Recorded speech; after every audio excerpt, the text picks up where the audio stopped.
Three, two, one.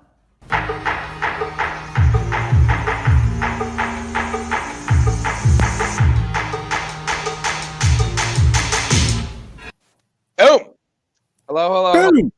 Welcome, everybody. My name is Judah Hoover, and this guy right over here is Josh Weidman. Looking.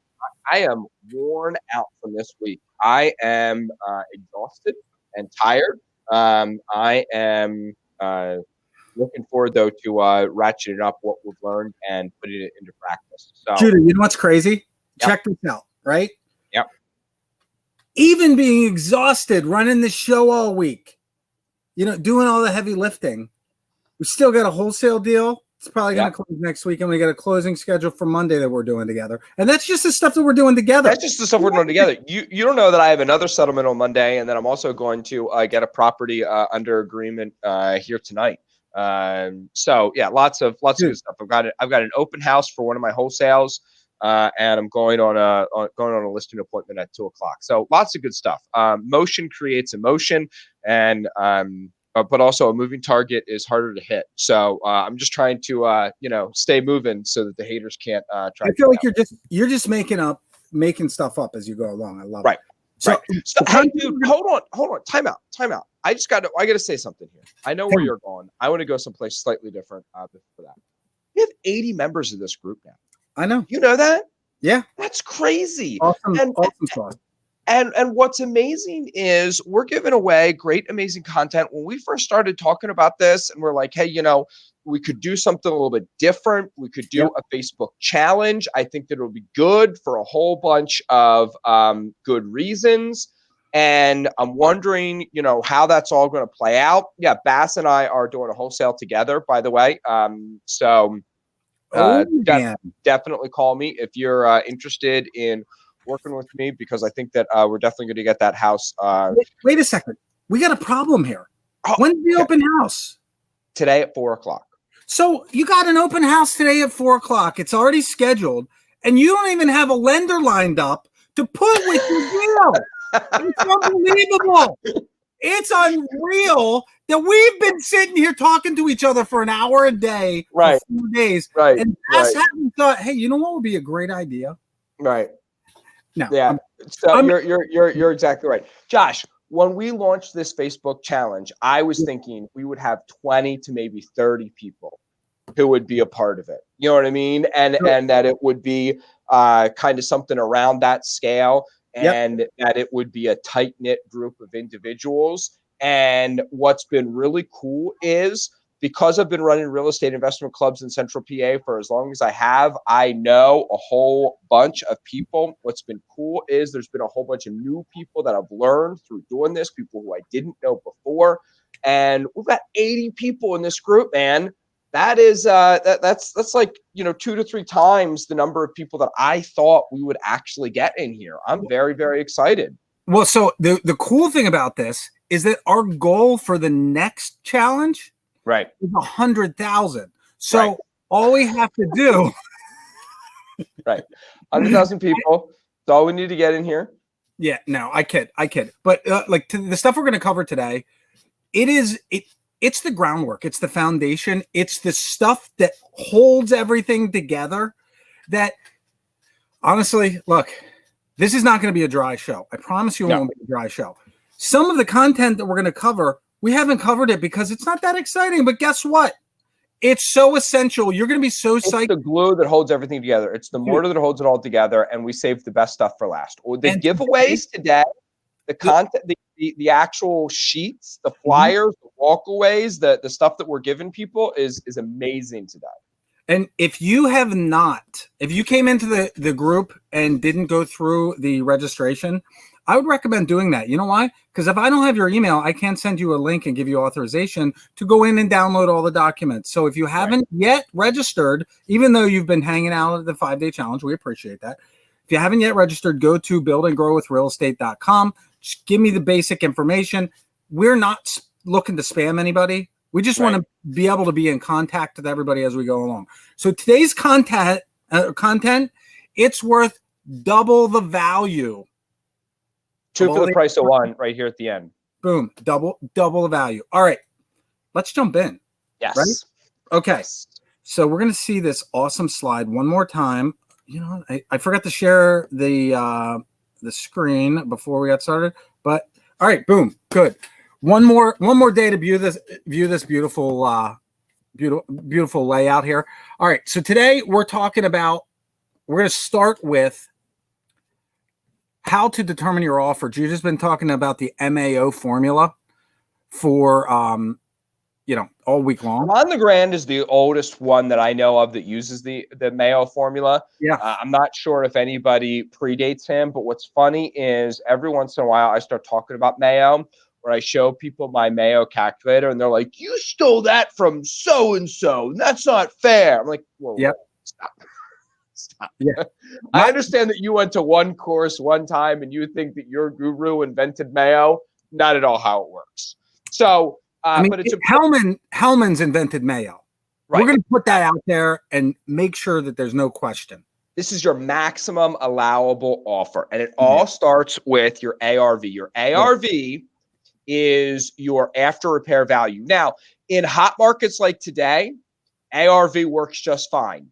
If we ever see a slowdown in the market, I switch to something called a TRV. How's this for extra credit, ladies and gentlemen? This is what we're throwing in here just for free, just because you guys are here. This is premium level stuff.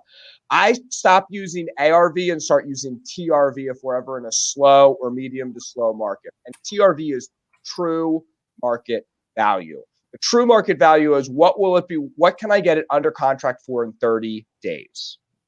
Does that make sense? Sure. So sometimes, Josh, you know this.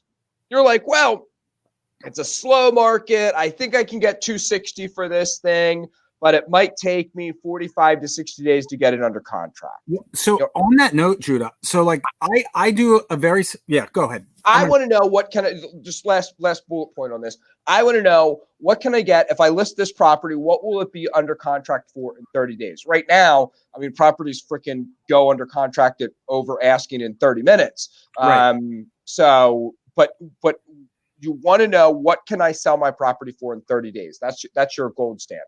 Well, okay. So you're using a 70%, 70% times the ARV minus construction. I make my adjustment based on market value, based on the percentages. And that, I mean, it's the same thing. It's like six in one hand, half dozen the other. But regardless of where the market, not regardless, depending on where the market is, where the days on market for nice listed properties stand, I'm going to adjust my offer price based on that. Just like you're saying, like the TRV versus ARV.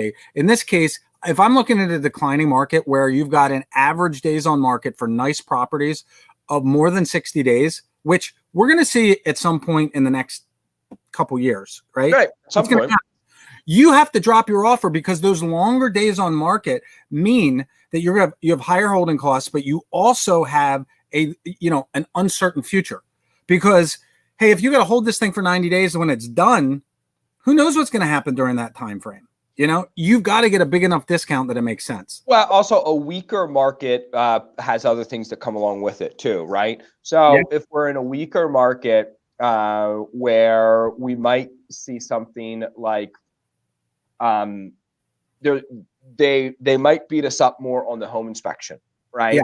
Whereas if they got this property under contract in 3 days and their home inspection comes back and there's like some piddly stuff on there, and I'm the listing agent, I'm going to say, hey, Josh, tell your buyer to go pound sand. If they don't like, how the home inspection came back, we'll go ahead and dump it right back on the market and probably sell it for more money. So if they want it, they're going to suck it up and deal with 80% of what was on the home inspection. So if you're going to ask us to do something, have it be as minimal as possible.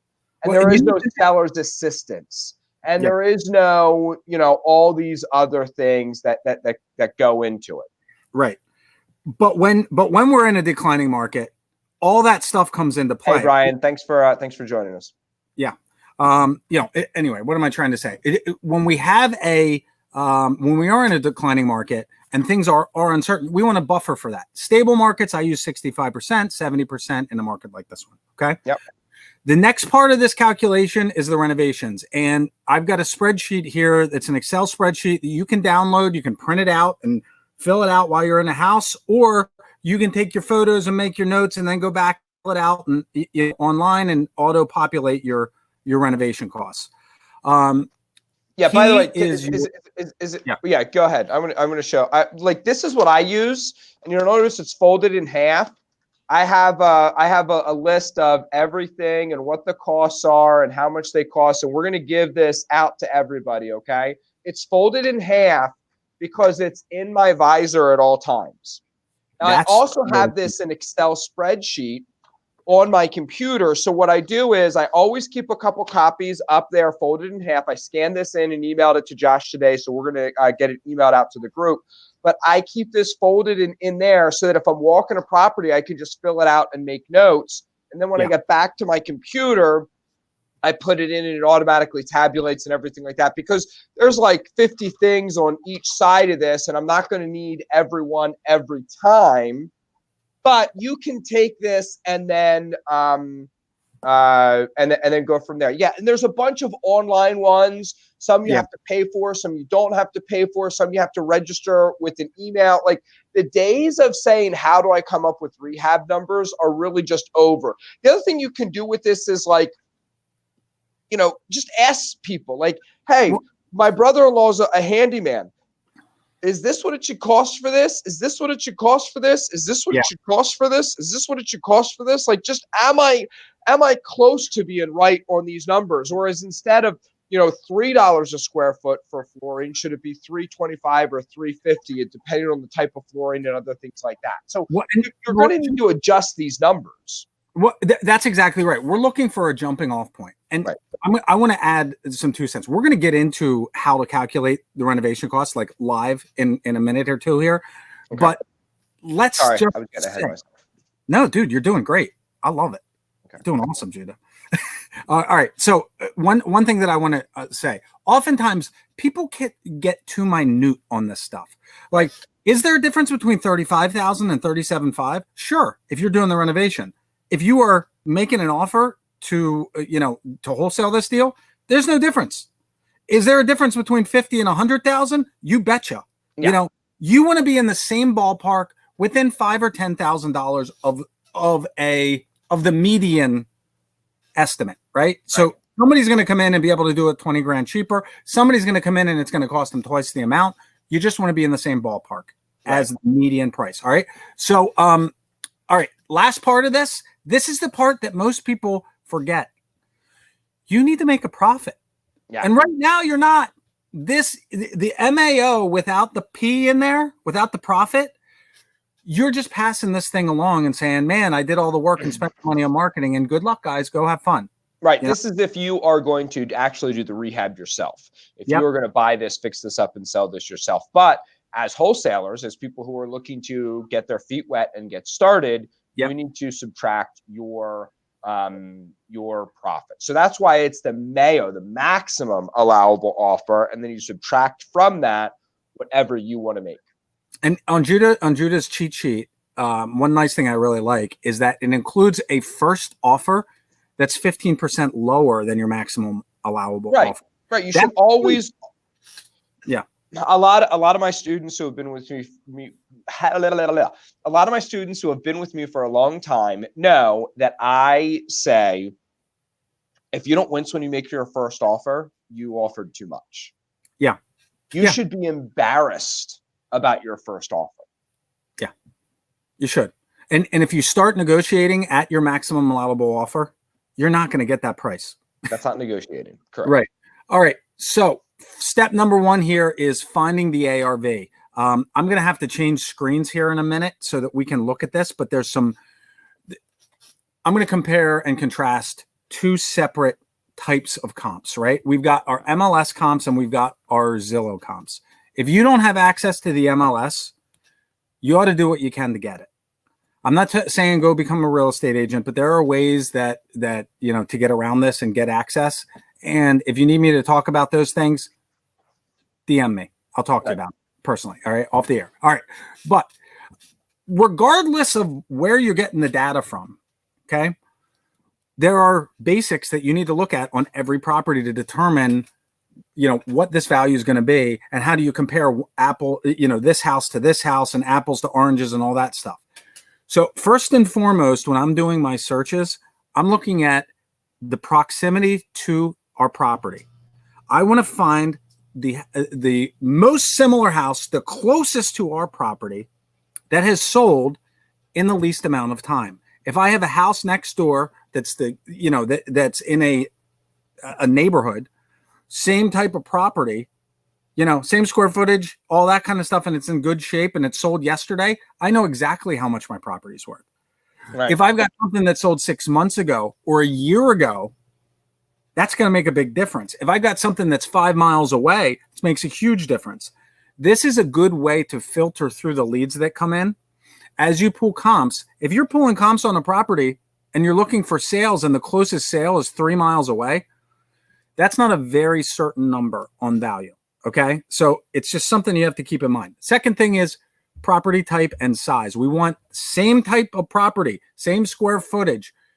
If it's a rancher, you're comparing ranchers, colonials. This isn't, 100%. It's not like rock solid. This is what you're doing, but you're trying to get the most similar properties, because if you think about it, on the out sale, you want people to be able to looking at this house, desiring it the same as all the other houses that sold. So, same type of property.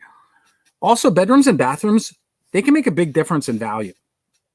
The difference between a 3 and 4 bedroom house in some neighborhoods, even with the same square footage, can be $50,000, $60,000, $70,000. Right. Keep an eye on that. Lastly, condition of the property. If you're looking at ARV comps, you don't want the as-is cash sale. If you're looking at the as-is sale, which we're going to cover in our next section here, if you're looking at the ARV or the as-is cash value right now and where you want to list the property for your wholesalers, you're not going to look at the ARV of the property. So condition is the other factor. Okay. What you should be looking at is anytime I do something for ARV, I'm looking at 3 different types of listing status, right? First, your sales. This is going to tell you the actual value of the property. Closed sales. Closed sales. Thank you. Sorry. Second, we're going to be talking about pending sales. This will give you a bead on the trends in this neighborhood. Is the value trending up? Is it trending down? Is it stable? What's the situation? Now, here's the point on trend. Here's the point on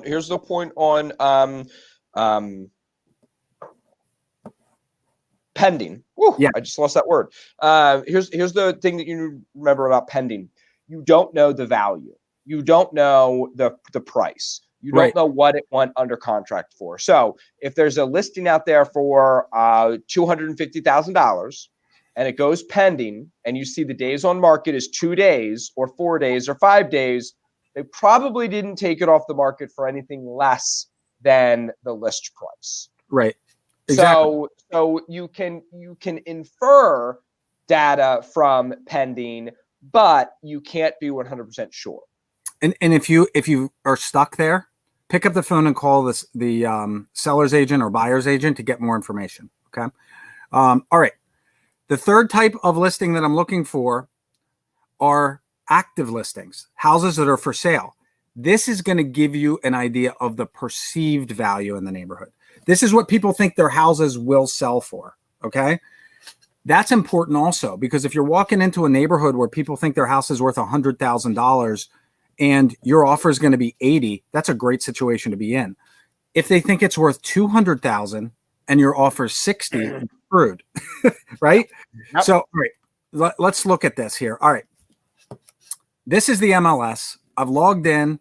I'm looking at, I'm going to do a search here, and I want to go through some of the things I'm going to look at. First of all, I'm going to look within, this allows me to do a radius search. If I come in here, I don't want to go more than a half mile out. That's going to give me a good idea. This is Bright MLS, which is the one that everyone uses here in the area. If you are joining us from fields afar, they might have a different MLS, but basically the search functions have the same fields. Where they sit might be different. That's right. All right. So we're going to put this in. I'm going to scroll down here, and I'm going to select active, pending, and closed. And if you notice here, I always select coming soon too, just because you're never sure. Yeah, that's fair enough. We'll put that in there. But all right, the closed properties, this is going to show me 6 months. I have a problem right now with 6 months of sales. You know what that is, Judah? COVID. So recently I've been looking at 365 days of sales because this is going to give me a better bead on this. If things cool off, in the market and people aren't lining up to, overbid on houses, we might have a situation where, the property values revert to where they were a year ago. So I want to know what those values are. Okay. So I'm going to expand this to 365 days. We're comping a property right now in Mount Joy at 810 Hilltop Drive. This has been active or taken off the market, pending whatever for a while. Shoot, I got to put this back in here. 810 Hilltop. Gee whiz. What is this, Drive? You're getting some suggestions there. Yeah. I like making it difficult. All right. So, okay. So we're live here. And if you look at, oh my gracious, Judah, what is going on here? I must have another filter. I do. Let's remove this.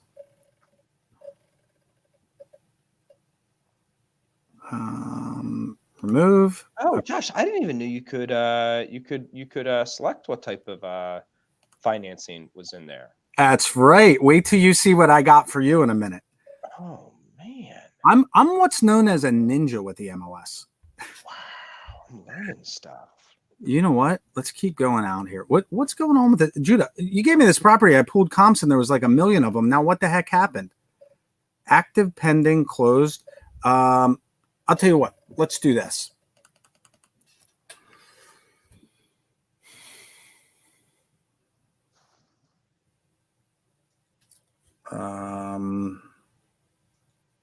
Dude,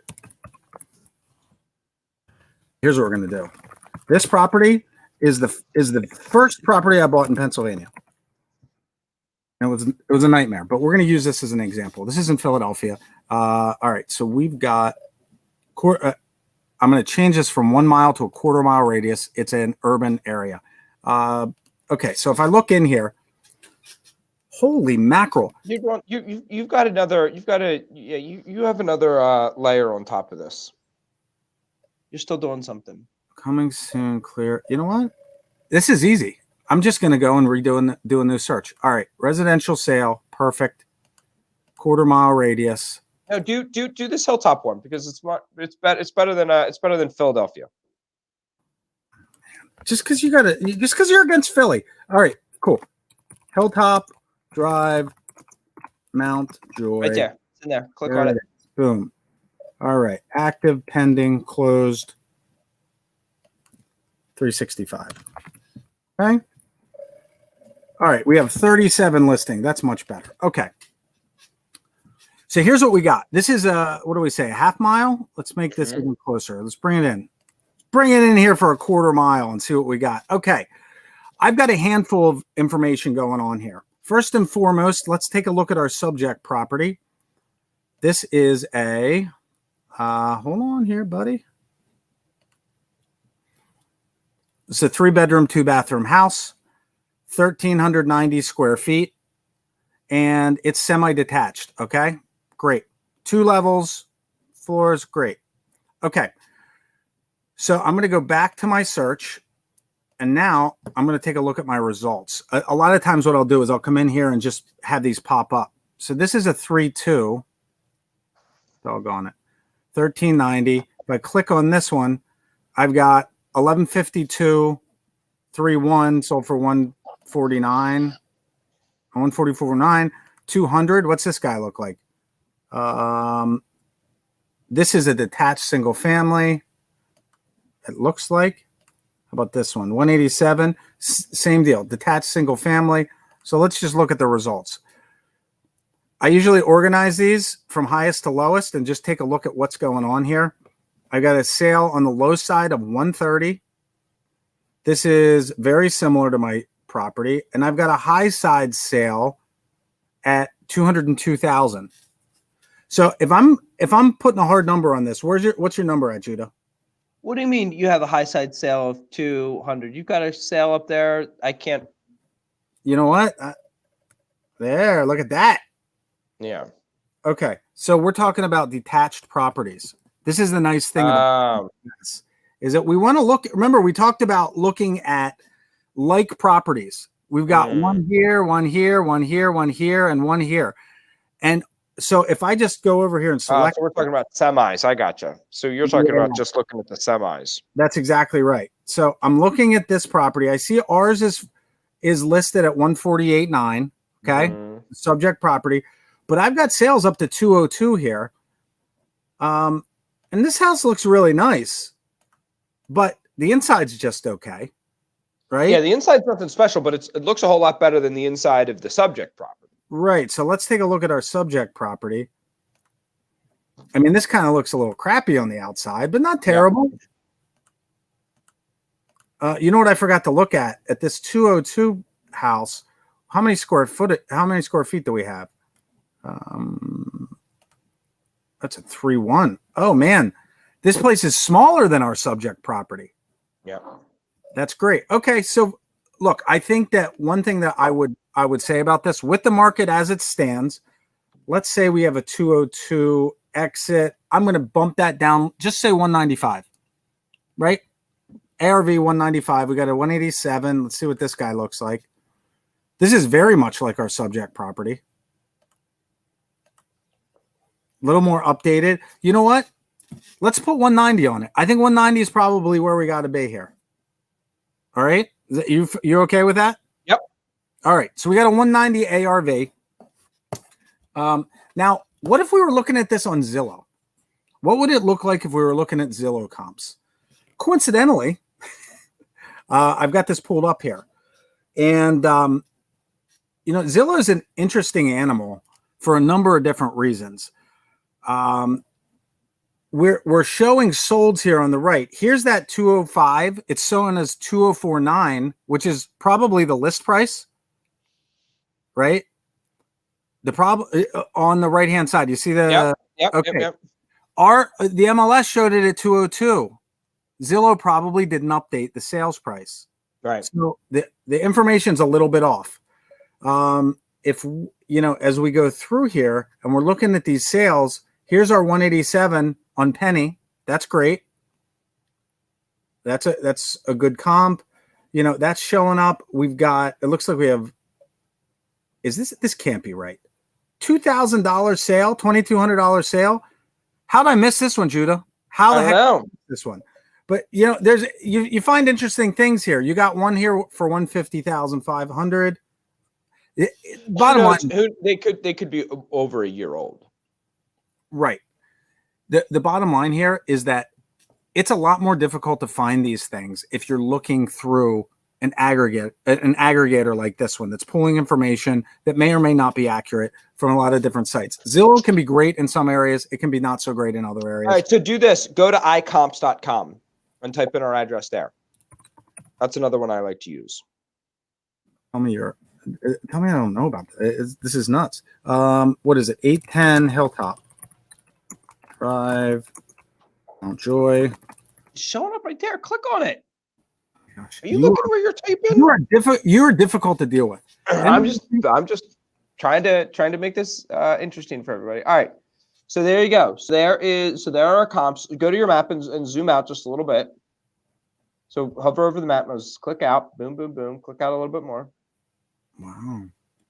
So we're going to use Columbia as our comps? Is that what you're telling me? No, I'm not saying that necessarily. I'm just saying that this is another place where you can go to get some comps. That's right. iComps is a good place where you can get public data. You can see, square footage of the property, and you can see what's going on. And if you click on stuff, you can, it maps it out nicely for you. There's a lot of, sometimes, I have access to the MLS. Sometimes if I don't feel like logging in to the MLS and going through everything that it takes, I'm just kind of looking for some quick comp data, I will go to iComps. So this is where we, this I think is where we, I wouldn't even say disagree, because I think we've got the same goal here, but more so I think with the MLS, The MLS allows it's designed for agents to be able to go in and get information about properties and get more detail. Right. Can you pull comps other places? You betcha. Absolutely.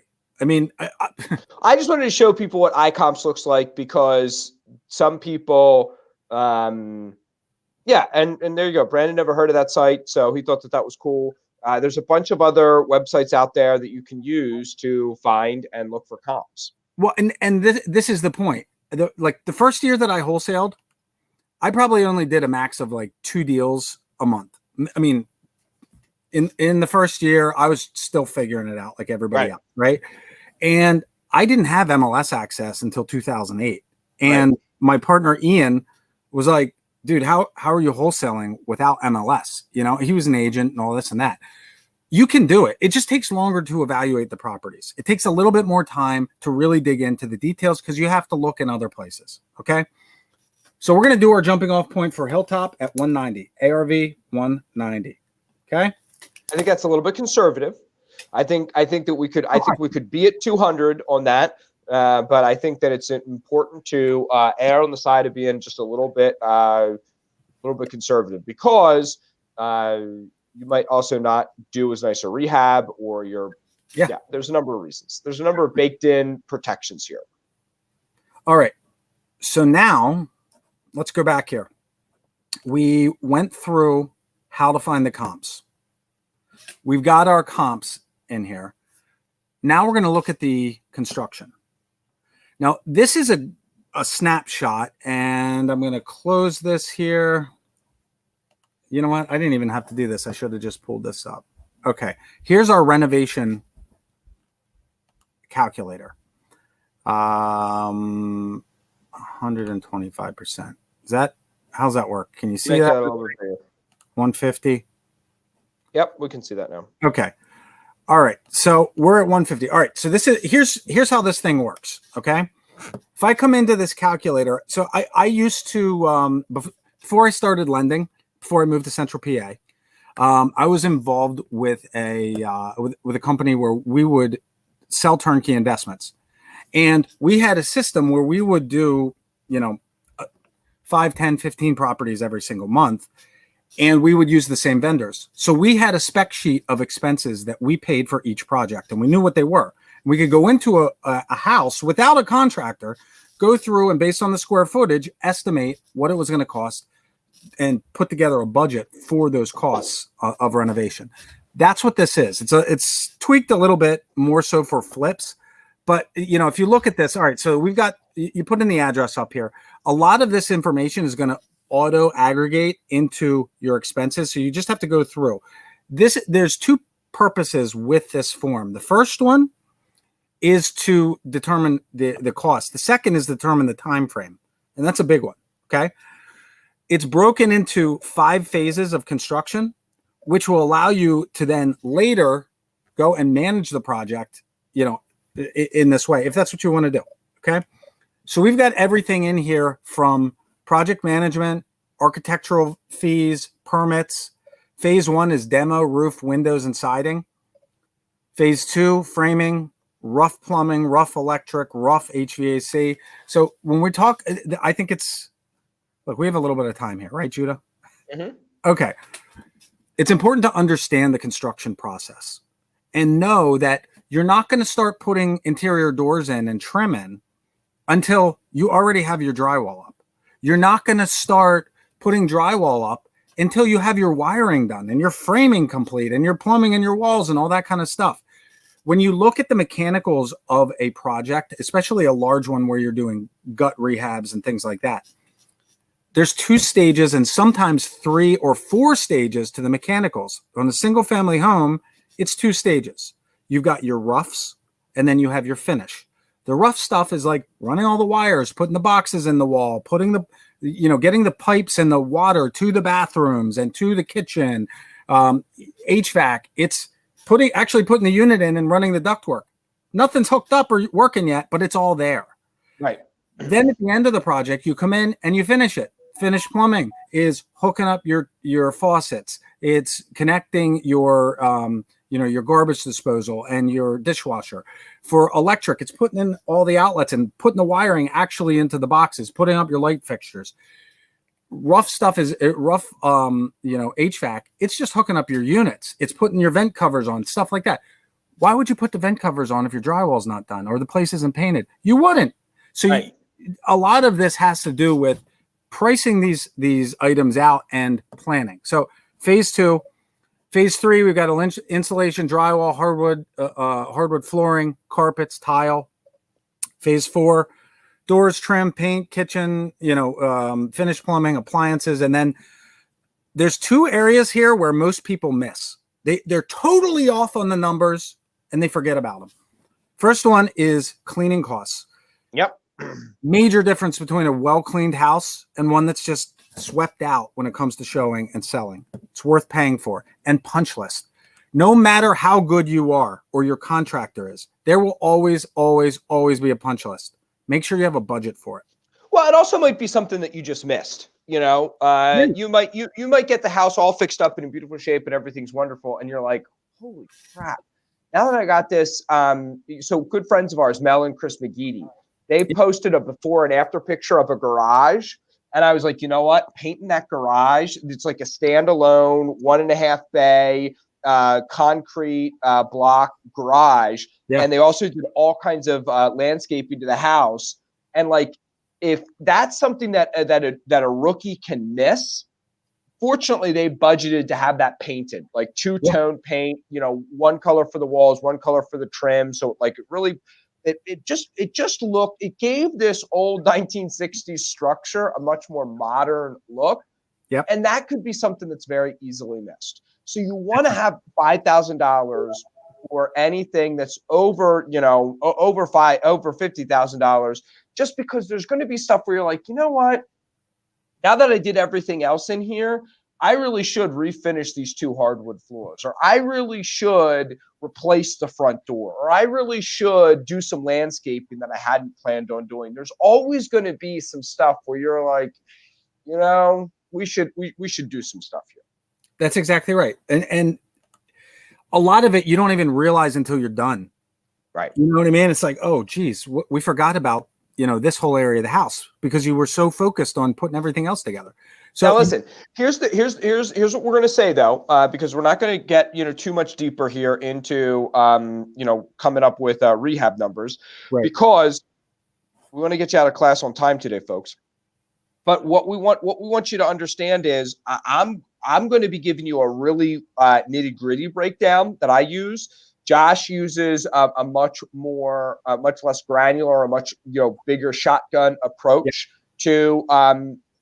Neither one's right, neither one's wrong. Both are fine, and you can use the one that best applies and makes the most sense for you. If you do what Josh is doing, you're probably not going to get hurt. If you do the way I do things, if you miss a couple things, you could get hurt. But you also might be able to offer a little bit more or, get a little bit closer to where people are going to be paying and things like that. So there's really 2 schools of thought on that. Josh's, though, for a wholesaler is a really quick, really good, down and dirty way to approach things. And I love how quickly he can throw numbers in there and come up with a with well, and I'm gonna make this even easier. If you have a property that you're just trying to get a snapshot on, and you haven't even put eyes on it, right. But there's 2 numbers that you should keep in mind.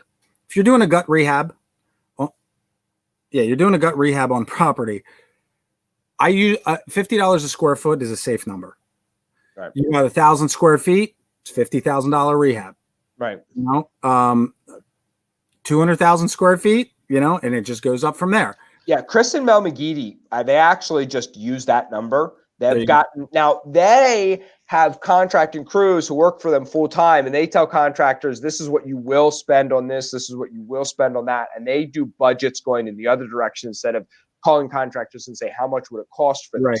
So there's a little bit more of an experienced approach to that, but that is definitely a way that you can go. Yeah. If you have more of a light rehab, the minimum I would go is probably $25 or $30 a square foot.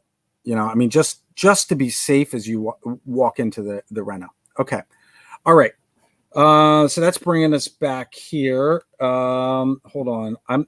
We're using too many screens today. So Also, let me just say this, ladies and gentlemen, if you're wrong, don't forget, if you think that you can get a rehab done for $40,000, right? And you get a property under contract based on you thinking the rehab can be done for $40,000, and you back into your numbers and you rely on $40,000, and you get it out there to the wholesaling community, and you realize that $60,000 or $80,000 was the right number, all you did was get experience.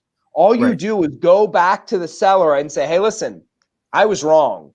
I can't pay you $80,000 for this place. I can only pay you $60,000 for it, or, 50 or 20 or whatever the case may be. Don't say why you made it wrong or how you screwed it up or whatever, but it's not like you're buying a property and then selling a property. You are getting a property under agreement and then selling your interest in that agreement. If you don't write a big check to tie up that property, you don't lose a big check if for whatever reason you default on the contract or you can't perform on the contract. And here's the dirty little secret. Here's the dirty little secret that a lot of wholesalers won't tell you that, have big operations. They have a fallout rate of 30 to 40 to 50%. Well, and I want to speak on that. Actually, this is a great time to speak on that. So all I'm saying is, listen, we all want to be men and women of our word. Dude, we all want to do what we say, but there's no jail. It's not illegal to get a rehab number wrong. Now, I know where you're going, but I just want to say this. Yeah. Screw it up. Get out there, get a property under agreement, screw it up. If you screw it up, geez, I lost $100. I lost $1,000. I mean, it's worth $1,000 to get a property under contract and go through all that and get it done. What you will learn from getting a property under contract and it falling out is worth $1,000. Well, Judith, so I'm going to be doing. There's 2 points here. I'm going to be doing a loan for somebody next week, and here's their scenario. They're a flipper. Week? What's taking so long? I thought you guys could close not done, you jerk. in 8.5 minutes. I thought you guys were like. All right, so check this out. Here's the scenario. I'm loaning on this property. The buyer of the property is buying it for $19,000 more than the contract price. Okay. Right. This buyer, the person who actually contracted the property, had an issue with financing and then had a personal issue, and they decided after about a month into the contract that they were not going to buy it. They went into the contract thinking we are going to buy this property, and something happened along the way. They've got $5,000 tied up in the house. Whoa. Instead of just saying, you know what, screw this, I'm out, I'm just walking, and trying to fight over the deposit, what do? They reached out to a couple of their connections and said, hey, look, here's where I'm at. Even reached out to their own agent who was representing them in the transaction, said, look, I've got this personal situation going on. I don't want to move forward with the property. I can't. And if I have to lose my deposit, so be it. But I'd like to look for some other options. Turned a loss of $5,000 into a gain of $19,000 only because they had the courage and the intestinal fortitude. That's the word I was going to use. To step up and say, here's a problem that I have. Let's address it and fix it instead of forget it.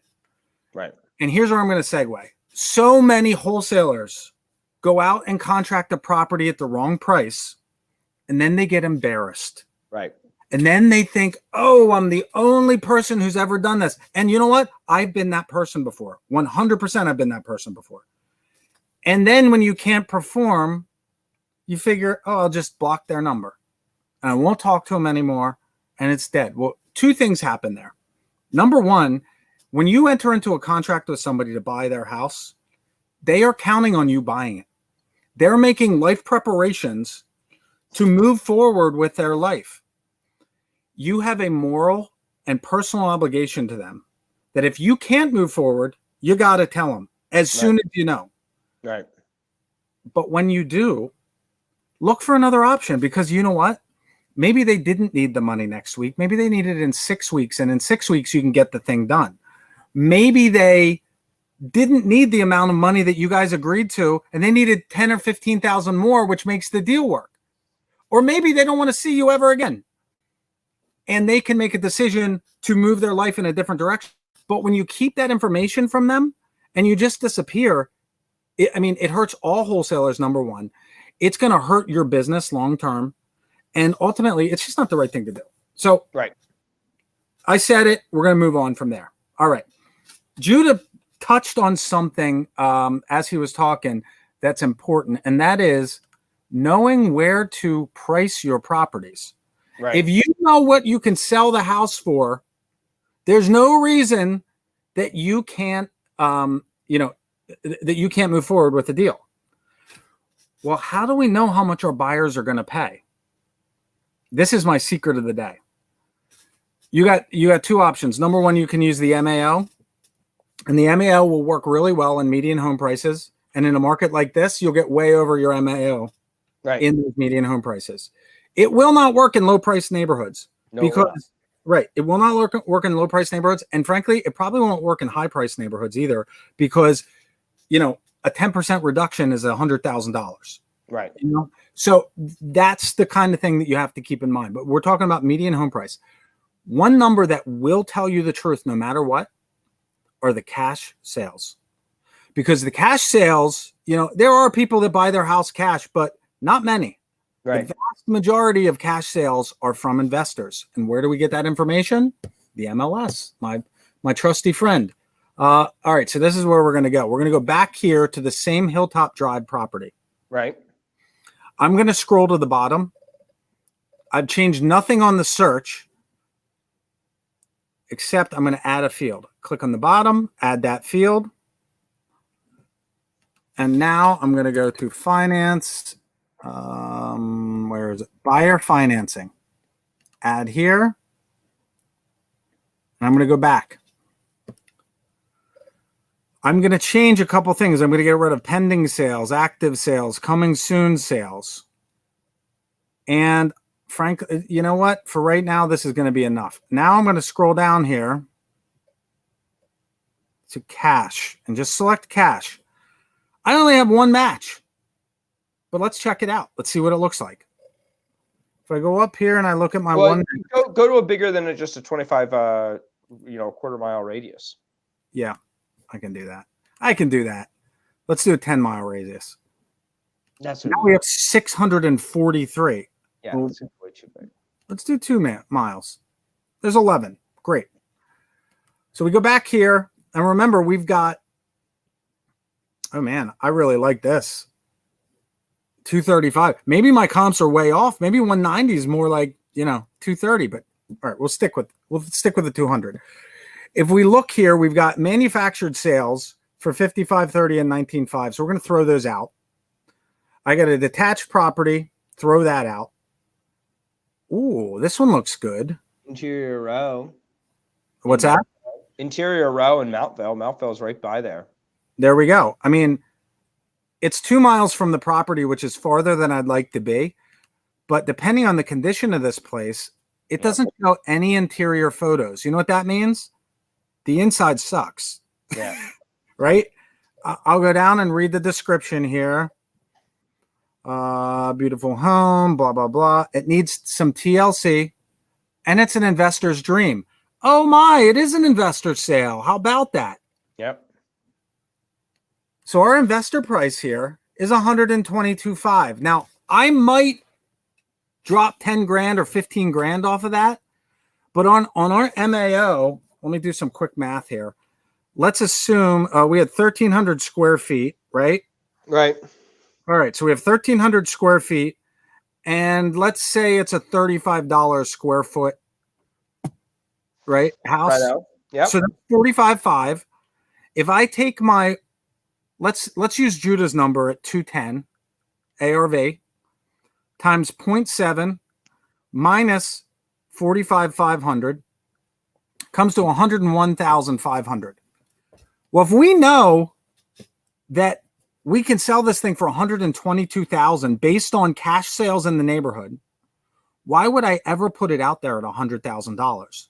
Right. Even if I get it at 80, right? We're leaving money on the table. In more densely populated areas, you know, I'll bet if we look in Lancaster City, Right. you know, you're talking about clusters of these cash comps. In rural and suburban areas, there's going to be less. But this is going to give you an idea of what investors are buying and what they're paying for properties in these markets. I love that. Yeah, that's great. Josh, I love coming to class every day because I get to learn a thing or two from you. Okay. Last item of business today. This is what a HUD-1 looks like. The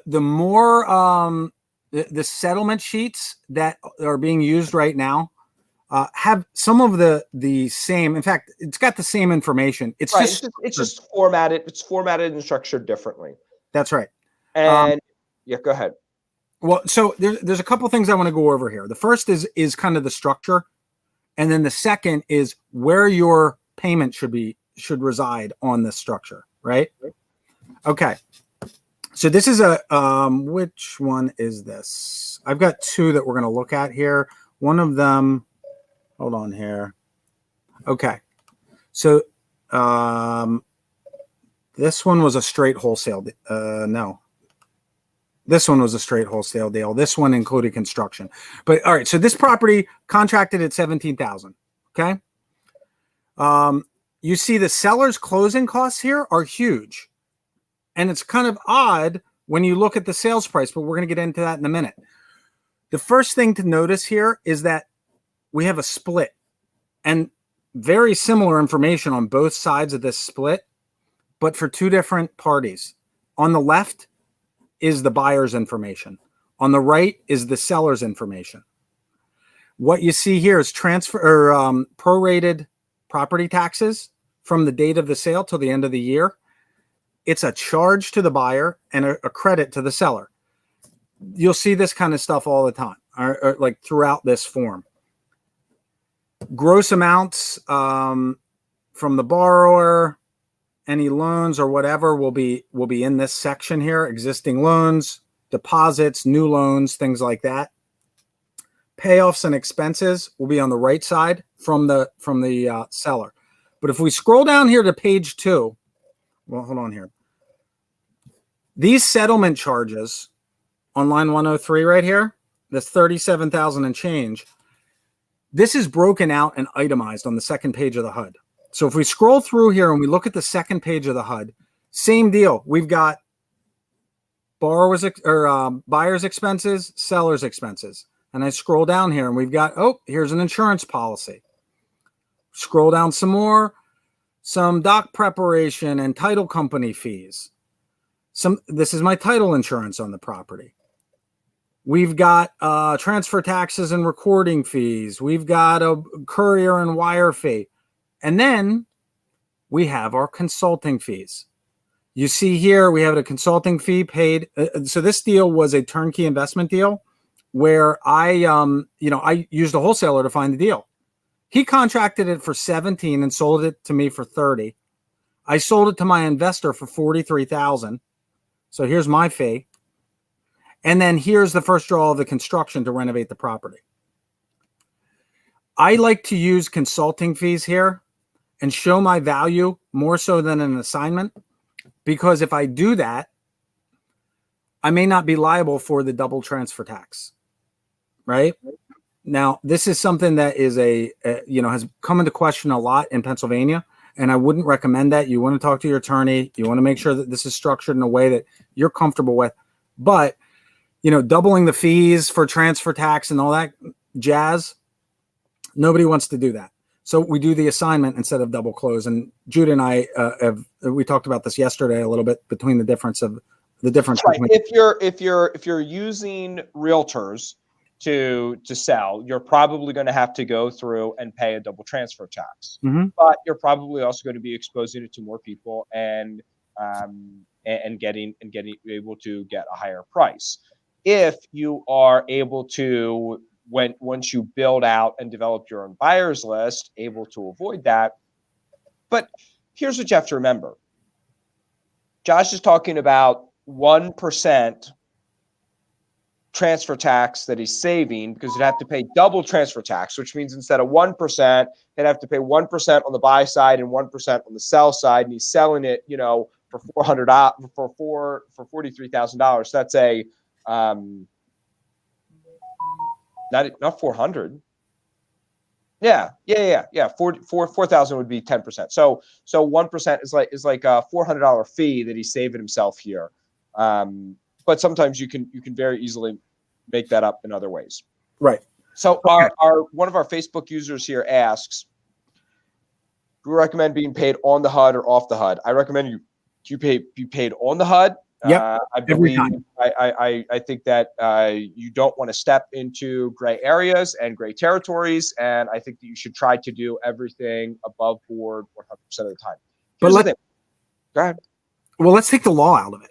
Forget the law. Forget the legal side of this, because frankly, I don't know exactly what the legal side of this is and all that stuff. Here's what's important to remember. If it's not on the HUD and they show up with a check that doesn't have your name on it, what do you do? Right. What's the recourse? They own the property. They already got what they wanted. Right. Being on the settlement sheet is a good thing.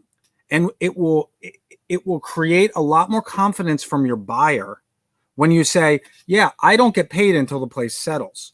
I don't get $1. I'm not touching your escrow or your deposit on the property. It's going to the title company, because everything's above board. Everything's clear. Sorry, Judah. Well, I was just going to say, to wrap up this point and to wrap up our last point before we just, kind of wrap up the show, here's what I want everybody to understand about this. It is perfectly okay to say, hey, Judah, I have a deal under contract. Holy crap. I'm shitting my pants right now. I don't know what to do. Can I send you this HUD and you tell me what the hell these numbers mean? Yep. And if you don't know me and we don't have a relationship and you don't feel like that, you should be able to say to the title agent, hey, Sally, Mrs. Title Agent, listen, I'm going to tell you something that I don't want you to tell the buyer or the seller. This is actually the first time I'm doing this. So can you explain to me this HUD-1 settlement sheet over the phone? Just like you're going to explain it the day of settlement. Yep. Would you do me that favor, please? Would you help me out here? Here's what I've found. If you play dumb and you ask for help, people are willing to help you. And so if you don't know, listen, there's no stupid questions, only stupid people. And the stupid people of the world are the ones that aren't willing to ask questions. So, guys, we have one more homework assignment for you guys today. And Josh and I have been saying that this whole thing is for free. Technically, it's not. So this is a 2-part homework assignment. I need you to Facebook message or email Josh or I and tell us how we screwed this up. Yep. What we did wrong, what we need to do better. Okay. Yep. I want you to be brutally honest and try to actually be as negative as possible without trying to hurt our feelings. Also, when you send that message, make sure to include your credit card information, your name, social security number, and date of birth. But, in jest, get rid of the second part. But we want to know what we did wrong. We want to know what did we miss anything? Did we skip over something? Do you think that we were just flat out wrong in some of this information? Yep. The second thing is, and this will be really helpful too. I don't want you to ask you to lie. I don't want you to embellish, but I would like you to, as positively as possible, with as much energy as possible, go live and talk to somebody who was thinking about taking this course. Yep. Because this is not going to be the last time that we do this. Yep. And so if you were going to speak to somebody who was thinking about doing this 5-day Facebook challenge, can you just please, with some energy, with some enthusiasm, what did you get out of this? Yeah. Did you like this? Was there value here? Okay. Was there good content here? And did you feel like did we deliver what we said we were going to deliver? Did we give you what we said we were going to give you, or was this just a bunch of phony baloney, plastic banana, good time rock and roll, where all we did was a bunch of smoke and mirrors and there wasn't any actual real answers here? If there was real answers and real value and real content, please go live. A lot of you have been doing that kind of thing already a little bit in your homework, and saying, hey, thank you very much. I got a lot out of this. Wow, I can't believe the amount of content I'm getting. But tell me, what did you get out of this course in its whole? And speak to somebody who is thinking about taking this course. Mm-hmm. It's awesome. I love it. Awesome. That's all I got. That dude, you hit 1 hour like on the nose, Judah. It's like we had a countdown going. Guys, thank you. Yeah, thank you.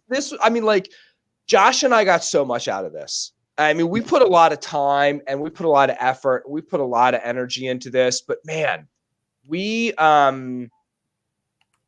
energizing. Yeah, we really got a lot out of this. So thank you. We're going to plan on doing some more of these. I think that it's been really good on our end, having more time to focus on, bigger chunks of pertinent information. Right. Actually, that's one thing I'd like to know too, is what do you think about the time? Are we too long? Are we too short?